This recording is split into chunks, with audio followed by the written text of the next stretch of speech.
This term we'll be reading a lot of different poems embedded into the different units that we'll be discussing.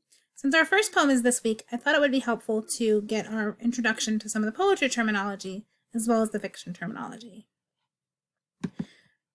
So before we start talking about specifics, it's helpful to get a definition or understanding of what poetry is. And there's a lot of different ways we can think about it. Not all poems rhyme, not all poems are short, so the way that we try to define poetry can be really challenging and limiting. And so I provided here two quotes from two famous poets about how they're defining poetry. And the key to these definitions is that they focus on the idea of poetry being really focused on the senses, on creating images, blending visuals and sounds and other senses, as well as paring language down to its essential points. So the idea is that every word and phrase in a poem is carefully selected and purposefully arranged to create a particular image or sensation in the reader. When we're reading poetry, there's no throwaway words or phrases or lines. Everything is there for a purpose. So it's important to really pay attention to those words to help us to gain a larger understanding of what the poet is trying to say. Every poem has what's called a speaker or a persona. And this is like the narrator of a story. They establish this perspective or point of view for the poem.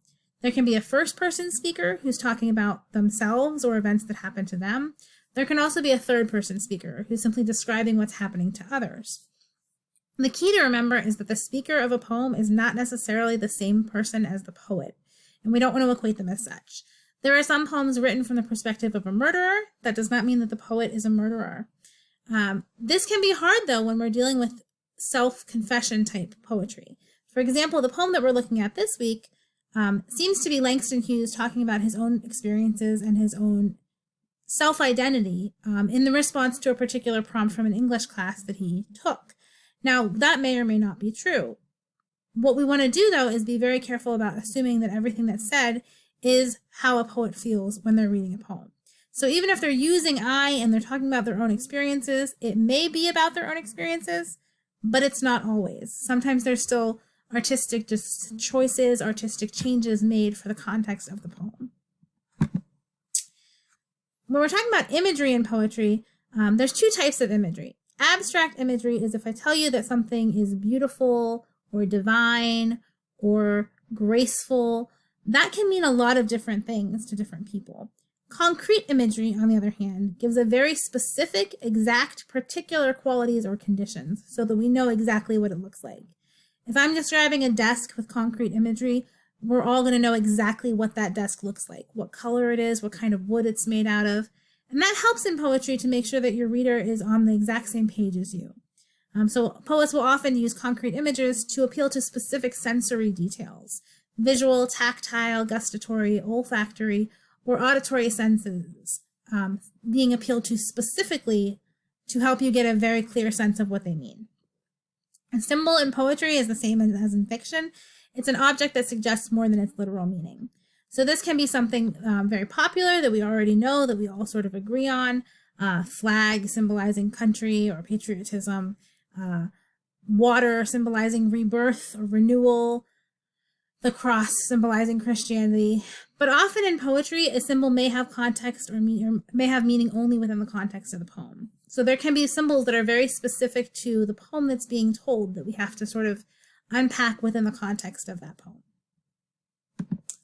Poets rely heavily on figurative language because they're trying to really pare language down to essentials. So they'll use metaphors or similes often instead of really getting into too much detail about a thing. A metaphor is a direct equation between two people, places, actions, or things. So if someone says, "You are my sunshine," they don't have to talk about all of the different ways in which you represent sunshine to them, that you are the light of their life, that you give them energy, that they couldn't live without you, that you warm their heart. All of those different things are encompassed in a very short amount of thing because it's saying, "You're the same thing as sunshine to me." And simile is a little bit different because it's not saying that you're exactly the same thing. It's saying that you have something in common with the thing. So when Robert Burns, for example, says, "My love is like a red, red rose," he's not suggesting that his love is thorny and can make him bleed and is sometimes dies when you pick it. It's not all of the things that have to do with a rose. It's just in this one way. And then he establishes what that way is and what that looks like. My love is like a red, red rose in this particular way.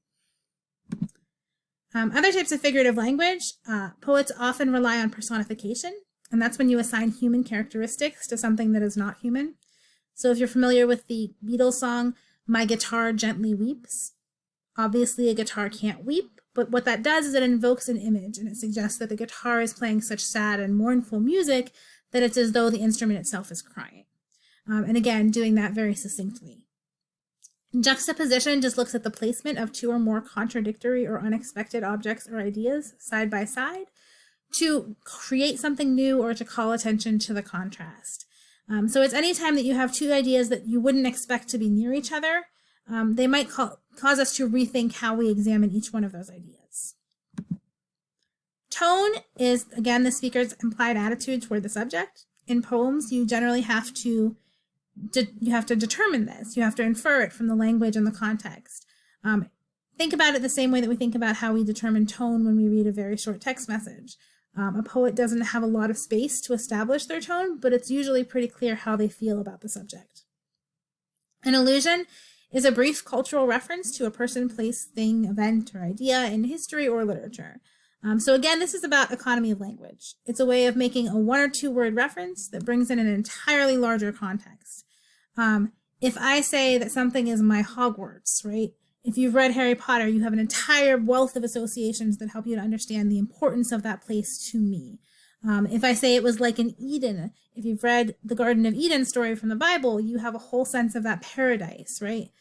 Perfect, harmonious perfection in nature and all of this stuff comes in with just a word. If I mention ruby slippers in a story, or say something about no place like Kansas, it brings in the entire context of Wizard of Oz in just a few words.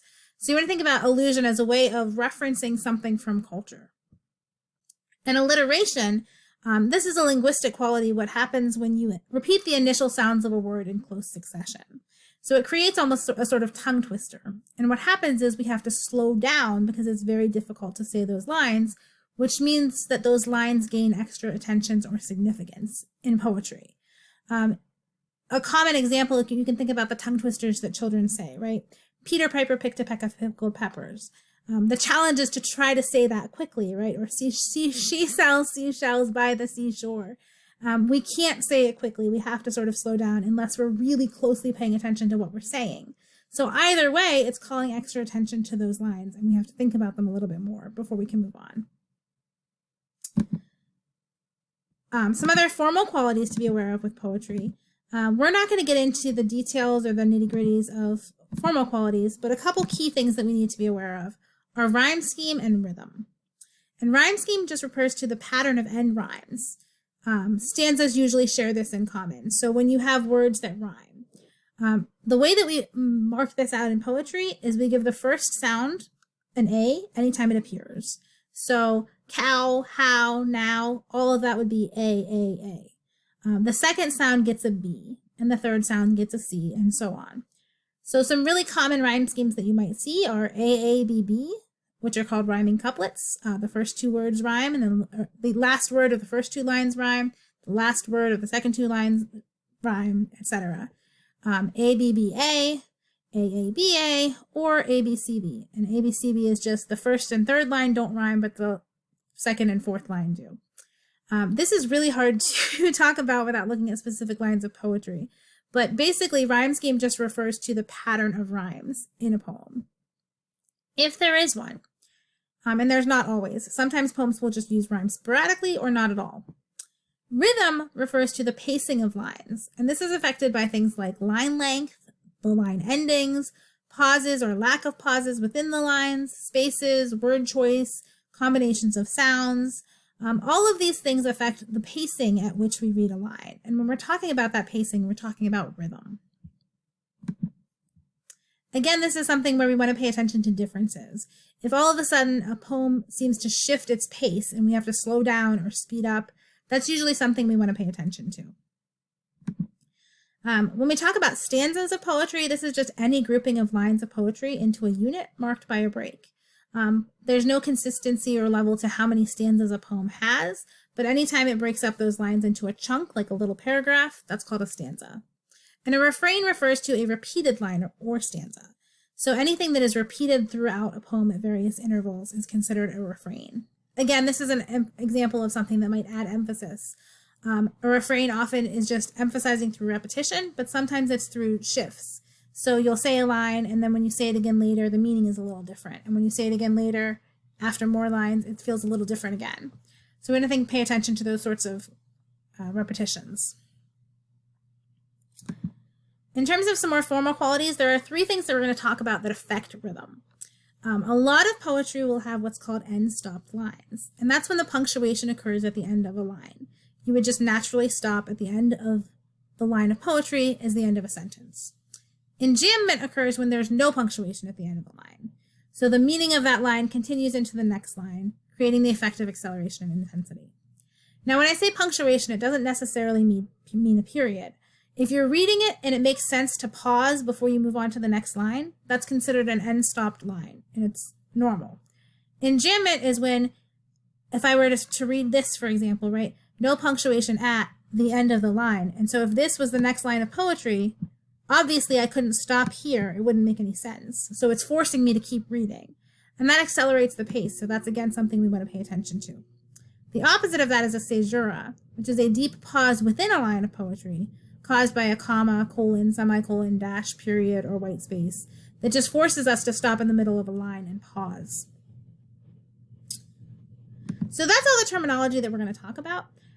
When we're reading poetry, it's important to make notes, to mark things that seem significant to us, look up things that are unfamiliar or new vocabulary words, consider all of the different ways a line can be read or interpreted, ask questions, try to think about how you'd answer those questions, and really pay close attention to the things that seem to be emphasized because of sound qualities, rhythm, placement, etc. So those are the kind of things that we want to focus on as we read poetry throughout the term. If you have any questions about any of the terminology, please let me know. I'm sure it will be coming up again in our conversations throughout the term, and we may even throw in some more terms. So please let me know if you have any questions along the way.